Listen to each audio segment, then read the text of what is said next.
board stuff. Say that one more time, Natalie. This is KZFR's Writing on Air. All right. But we can hear you now. It's all good. Yay! And we have another show, as you point out, but before that. Writing on Air is made possible by the generous contributions of KZFR supporters and by Dahlmeyer Insurance Agency, a full-service independent agent and retail broker since 1948. Dahlmeyer Insurance Agency provides a wide range of coverage options, from home and auto insurance to farm and ranch coverage. You can reach Dahlmeyer Insurance in Chico by calling 533-3424 or at chicoinsurance.com. All right, right on. Oh, thank you. Only took me a few minutes to find out which one it is. Apparently it's labeled wrong, so now we know. Okay. Wrong mic. So how you doing, Natalie? I'm great. I'm friggin' fantastic. Fantastic indeed. Well, for those of you who don't know, this is Writing on Air, as Natalie just said, and we like to take writing from anyone and everyone, and it's not a critique show. We like to kind of appreciate it. As we've said before, we are the, you know this phrase? The frame. Oh, no, don't do it. It's doing it. It's happening. You going to say it? Or am I We're the frame. You're the picture. With that much enthusiasm. Correct? Yeah, something. Yeah, you're the work of art. Yeah, exactly. And if you'd like to be part of the show and would like to submit or be on the show or just come hang out, which is possible, you can do so at write.onair@gmail.com. Yep. Mm-hmm. Check out our Facebook page, too. Natalie does a fantastic job of that. I am on there, but Slightly. I haven't really been that active on it. Much more than I have, though. I think it's a pretty good job. I like your stuff. But today, we have a pretty relaxed show. Nothing major going on, so we're just going to kind of read some pieces that we like. You might hear some stuff from me tonight. We'll see. Yeah, I'm really trying to get Kevin to read his own work on here. I called him a hypocrite earlier because he tells everyone else this is a safe place to read the writing, and then he doesn't read it. It stung a little bit, but yeah. So we'll see. We'll get some of my stuff on here. What did you read tonight? I brought several of my favorite poets, new and old. Okay. And some Shakespeare. But I forgot. You have stuff to mention. Oh, yeah. I'm working on something called Zine Fest. It's Chico's first Zine Fest, and it's at Blackbird. Tomorrow, actually, is the drop-off for any art submissions. So if you do have any artwork, please bring it between 4 and 7 p.m. There's a wonderful lady named Christy who's working on it, and you can drop it off to her. And also, you can check out our Facebook page or our Instagram. It's ZineFest Chico on Facebook, and I believe the Instagram handle is also the same. Seriously, though, get involved. It's a great way to self-publish your work. I'll have a couple pieces starting, I believe, August 2nd through the 31st at Blackbird. You can check out my poetry, which I've turned into mini pocket zines, and they're all illustrated. And also, I'll be tabling at the event on September 28th and teaching basically a workshop on how to storyboard and creative write a zine. What is a zine? A zine is like a little mini magazine. A lot of the work that's put out through zines are voices that are usually pushed down by publishing companies and that kind of thing. A lot of political messages out there. It's a quick, easy way to get your work out there, though. You just make a quick little booklet. You can photocopy it and spread your word out there to people. Man, how cool. Yeah. So what's the date on that again? One more time. August 25th will be the art reception. I believe Scout is going to play... I haven't confirmed the acts yet. Possibly Calvin Black, who's a really phenomenal rapper. And that'll be August 25th, and there'll be more on that on our Facebook page. And then September 28th is the actual Zine Fest, where there'll be other people tabling as well, workshops. We're trying to get a speaker currently, so stay tuned. And you can find us on social media for more information. Yeah, and we'll plug it a few more times as it gets closer to the date. Yeah. So stay tuned to hear for that info as well. Yeah, and if you're interested in getting involved, zinefestchico@gmail.com. And you can reach out, volunteer, help spread the word, help with social media, or get your stuff out there too. And you can reach out to us on our Facebook page or email. For sure. And we'll respond back on that and give you more information. Yeah. But I think I want to dive into some of your stuff. So I see a pile. Oh, yeah. A pile of my favorite poems, and none of it's mine, which is awesome because there's so many great poets out there. Fantastic. So what's your first one you want to dive into? The first one I'm going to do actually is an Edna St. Vincent Millay poem. I know I read one last show, I believe. This one I actually read for a symposium and did a whole thing on her work, and it's just a beautiful poem. It's called A Dirge Without Music. I am not resigned to the shutting away of loving hearts in the hard ground. So it is, and so it will be, for so it has been, time out of mind. Into the darkness they go, the wise and the lovely. Crowned with lilies and with laurel they go, but I am not resigned. Lovers and thinkers, into the earth with you. Be one with the dull, the indiscriminate dust. A fragment of what you felt, of what you knew. A formula, a phrase remains, but the best is lost. The answers quick and keen, the honest look, the laughter, the love, they are gone. They are gone to feed the roses. Elegant and curled is the blossom. Fragrant is the blossom, I know, but I do not approve. More precious was the light in your eyes than all the roses in the world. Down, down, down into the darkness of the grave. Gently they go, the beautiful, the tender, the kind. Quietly they go, the intelligent, the witty, the brave. I know, but I do not approve, and I am not resigned. She has some really quality stuff. Heck yeah, she does. So why'd you choose this one? It's one of my favorite poems, and it's absolutely beautiful. It's about death itself, about losing beautiful souls, and it's almost like a march. A dirge is a funeral song, and it's basically saying, I know that these people are going and they're dying, and they're these beautiful souls, and they become dust.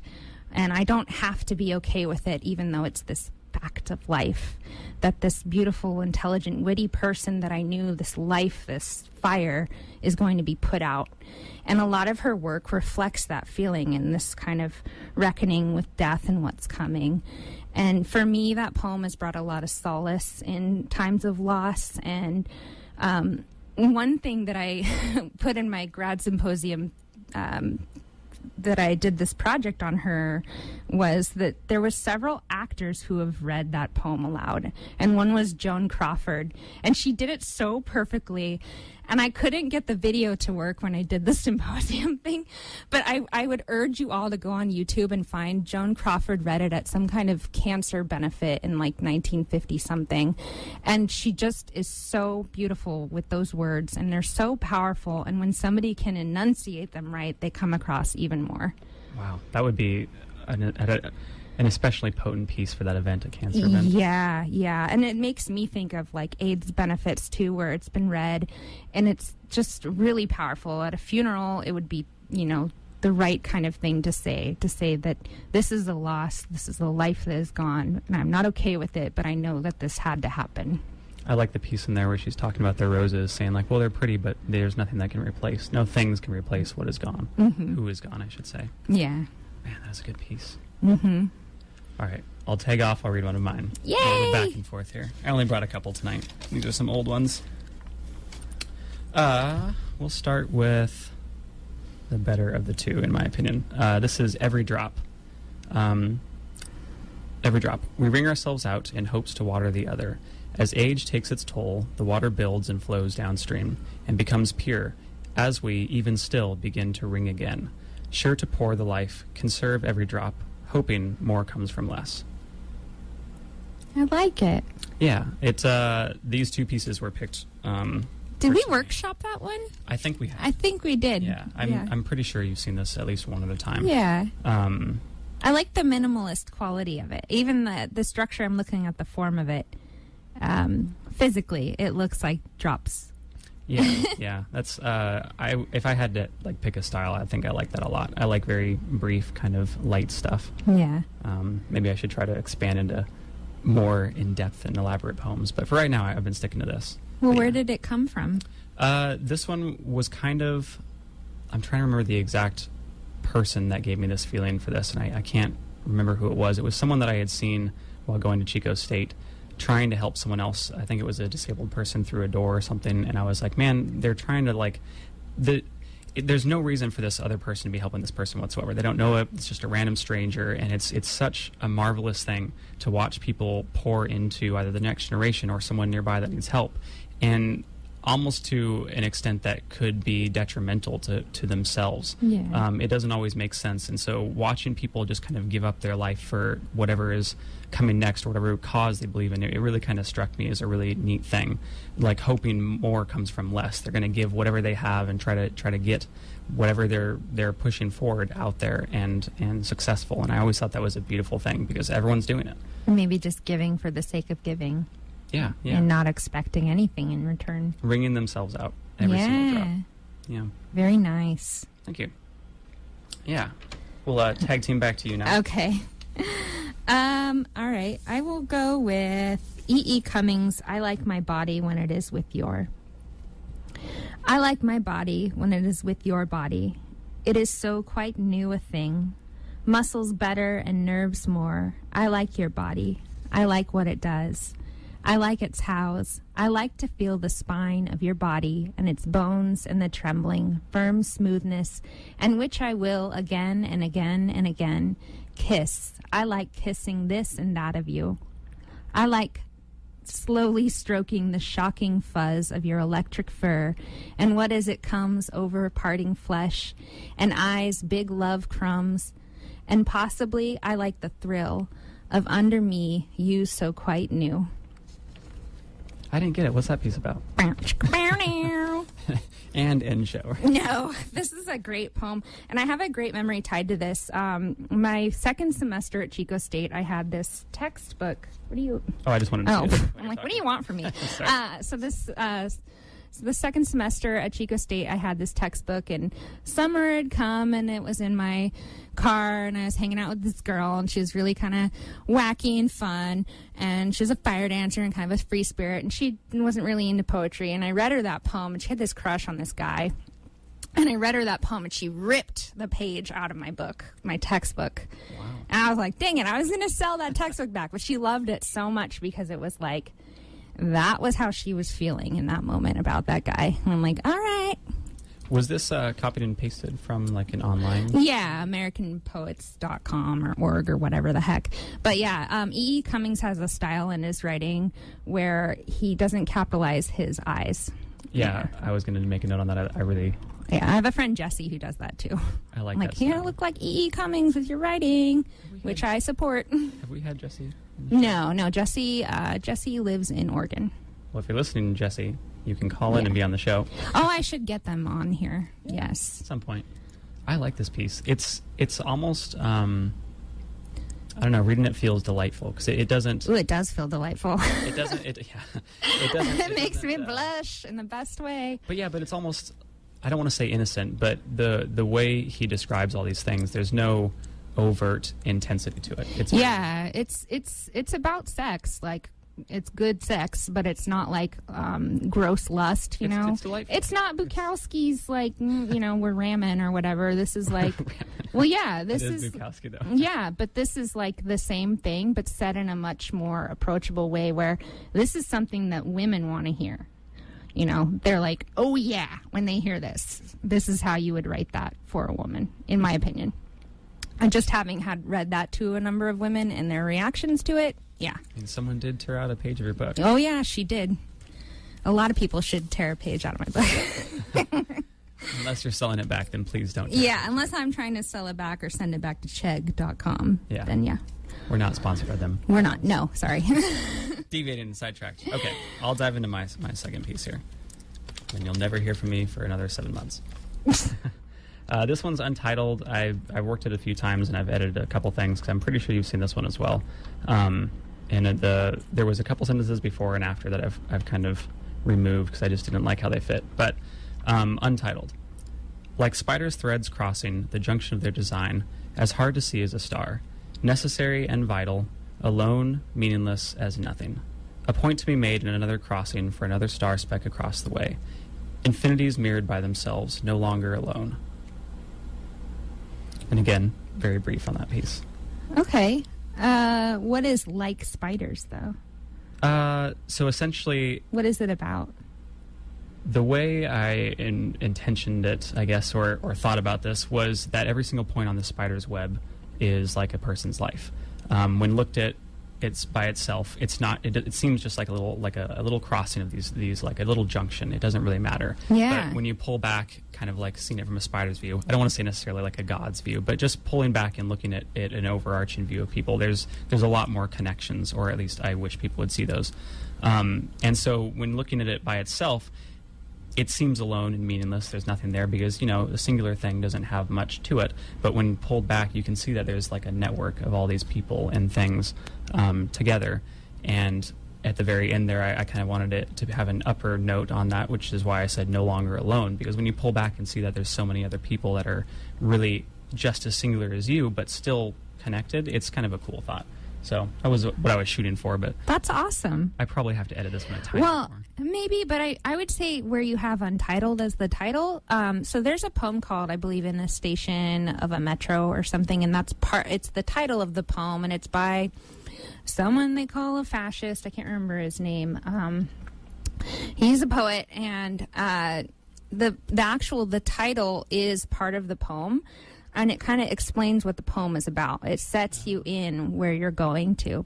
So you could title that and help the reader along. But I think that the idea, too, is the same. It goes into a similar idea in the poem that I'm talking about. But I love that you're taking this larger look at life through this tiny thing, this tiny life.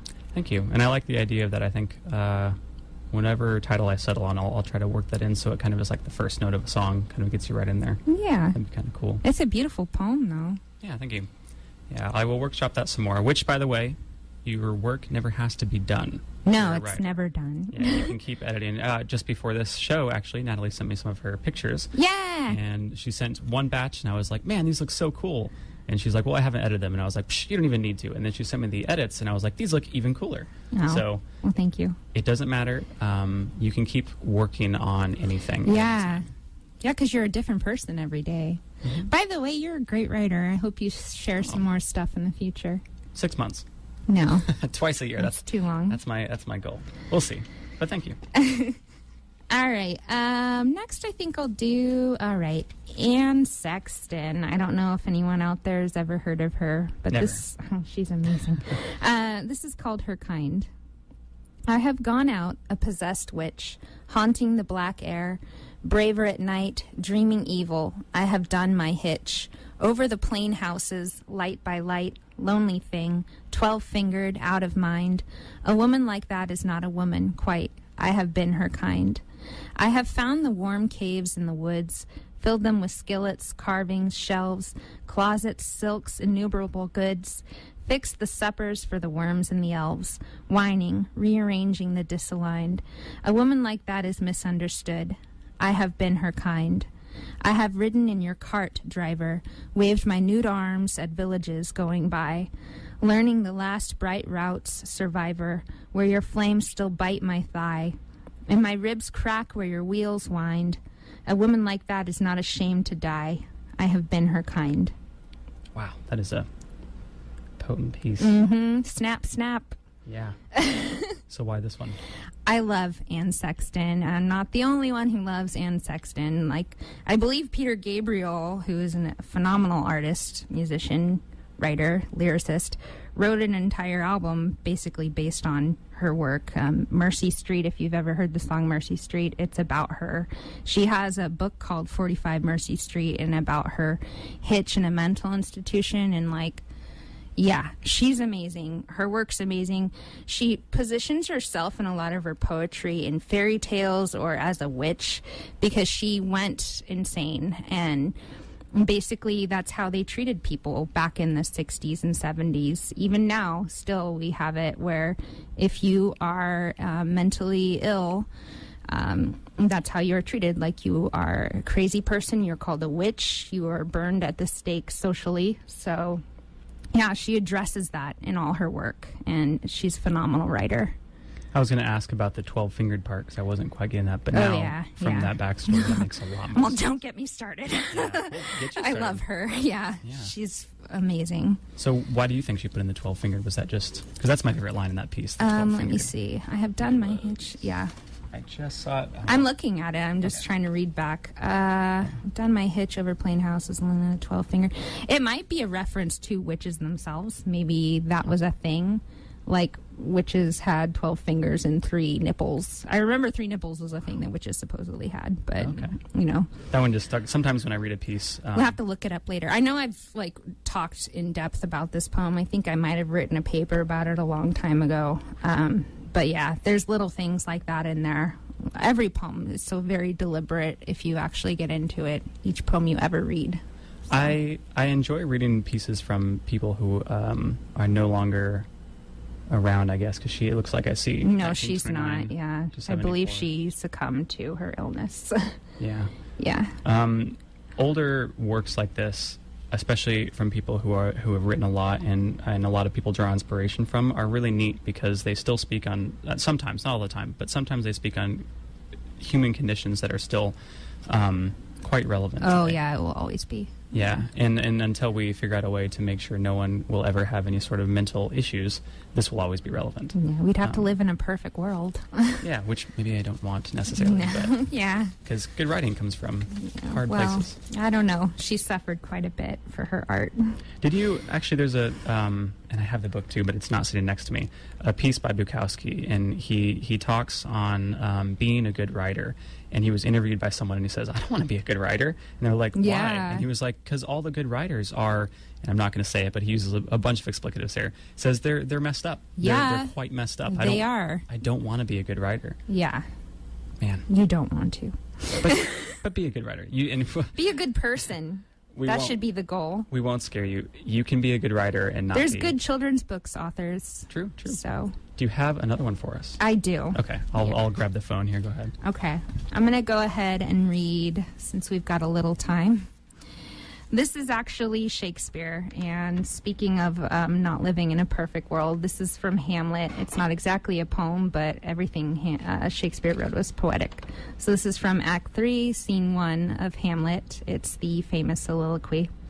And I'm not going to emote, because I just don't know how to. I'm not an actor. No worries. To be or not to be, that is the question. Whether 'tis nobler in the mind to suffer the slings and arrows of outrageous fortune, or to take arms against a sea of troubles, and by opposing end them, to die, to sleep, no more, and by a sleep to say we end, the heartache and the thousand natural shocks that flesh is heir to.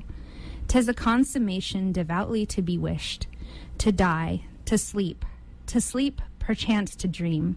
Aye, there's the rub. For in that sleep of death what dreams may come, when we have shuffled off this mortal coil, must give us pause. There's the respect that makes calamity of so long life. For who would bear the whips and scorns of time, the oppressor's wrong, the proud man's contumely, the pangs of despised love, the law's delay, the insolence of office and the spurns, the patient merit of the unworthy takes, when he himself might his quietus make with a bare bodkin?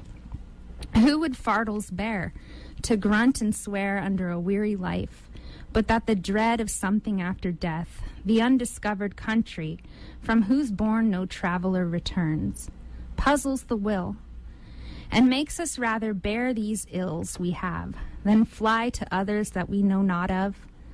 Thus conscience does make cowards of us all, and thus the native hue of resolution is sicklied o'er the pale cast of thought, an enterprise of great pitch and moment. With this regard their currents turn awry, and lose the name of action. Soft you now the fair Ophelia, nymph in thy orisons, be all my sins remembered. Man, thus conscious makes cowards of us all is my favorite part of that entire thing. Yeah. I love that. If you haven't read Shakespeare, which would be surprising, and if you haven't, don't feel bad. You I'm not have. making fun of you. You have, because everything pretty much is inspired by Shakespeare. And if you you've ever watched The Simpsons, there's so much Shakespeare in there. True. And you just heard it right now, so yeah. you can't say. And you haven't heard rappers use lines of Shakespeare, and Mortal anytime you Kombat. call someone a chicken, you've just cited Shakespeare. He's had some influence. So why this one, Natalie, in the last 10 minutes? It's the best thing ever. This soliloquy actually in my life has profoundly affected me. Speaking lastly on poets and writers and people having mental issues, for me, it's something that I return to when I'm not feeling great about life. And it's that big question on whether we choose to live or die. And Hamlet attacks it, Shakespeare attacks it in this soliloquy where he pauses and says, like, is this something I want to do? What's braver? Is it braver to live or die? And he actually takes this side where he says it might actually be braver to die.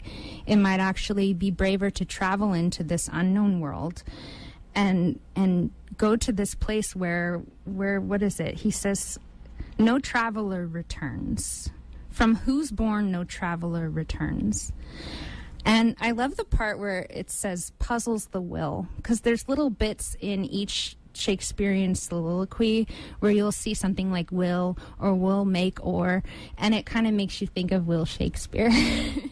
But I just think that this whole soliloquy is all about just questioning what's actually braver in the end. Is it braver to sit here and take on all this injustice? And if you know the story of Hamlet, the pain that he's endured, and I used to liken myself to this emo kid, Hamlet, a lot, which I don't anymore.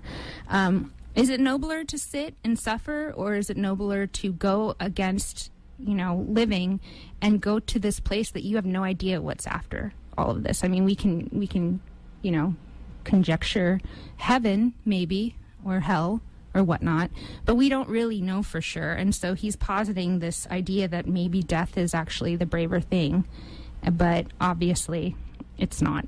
I'm sure there are lots of reports too on this to be found around the country. Yeah, it's incredible, but I love it. And it's just saying that death could be this powerful, empowering antidote to life, which actually can sometimes, for some people, unfortunately, be hell on earth, which for Hamlet it kind of turned into. But I had this thing where I was contemplating what comes after life with my friend, and then I'm like, but what if when you die, all that's like your afterlife is just a bunch of high school BS, and everything that you think during your life you have to worry about, you don't actually, it's just a choice to worry. And so like the last few years of my life have been like, I'm not actually gonna worry about that. I'm gonna choose to think about things that I care about and work on things that I care about. And so I thought, I don't want to find out until I'm dead, because what if, afterlife sucks, or there is no afterlife? This is the only life you get. So it made me return to this, because actually the other day I was walking around with my friend thinking about what is after all this anyway. And if you have writing pieces that question these things and talk about it, obviously, the big questions, we're very interested in that. So please be part of the show and submit. This is the kind of the last few seconds we have here. So please be part of the show. Submit at write.onair@gmail.com. And Natalie, I think with that, thank you for a good show, and take us out. Grab the underwriting, the last bit here. Same page. It should be... No. Oh, no. It was closed. Hold on. Sorry. Technical difficulties in the office. No worries. See if I can find it. I got on a tangent about Shakespeare. You can't start me on Shakespeare.